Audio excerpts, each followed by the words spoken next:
அஸ்ஸலாமு அலைக்கும் வரஹ்மத்துல்லாஹி வபரகாத்துஹு. இன்னல் அல்ஹம்துலில்லாஹ்.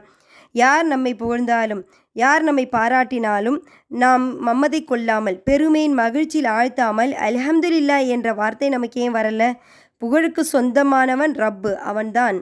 அவன்தான் நமக்கு இல்மு கொடுத்தான், அவன்தான் நமக்கு அழகு கொடுத்தான், அவன்தான் நமக்கு அறிவு கொடுத்தான், அவன்தான் நமக்கு செல்வத்தையும் கொடுத்தான், அவன்தான் நமக்கு பேச்சாற்றலையும் கொடுத்தான், திறமையும் அவன்தான் கொடுத்தான். அப்போ அதற்கெல்லாம் சொந்தமானவன் நாம் கிடையாது. அவன் இல்லாமல் நம்மால் மூச்சுக்காற்றை கூட சுவாசிக்க முடியாது. ஒரு மருத்துவரை இறைவன் நிகராக சொல்லும் வார்த்தை, மருத்துவர் முயற்சியில் பலனின்றி போனவர்களும் இருக்கிறார்கள். அல்லாஹ் நாடினால்தான் ஒரு உயிர் வாழணும், நாடினால் அந்த உயிரை வாழ செய்வான். பூமியில் வாழ்ந்த வாழ்க்கை போதும் முடிவெடுத்தவன் அவன்தான் இறக்க செய்வான். இனி யார் நம்மை புகழ்ந்தாலும் அல்ஹம்துலில்லாஹ் என்ற கூற மறக்க வேண்டாம் இன்ஷா அல்லாஹ். அஸ்ஸலாமு அலைக்கும் வரஹ்மத்துல்லாஹி வபரகாத்துஹு.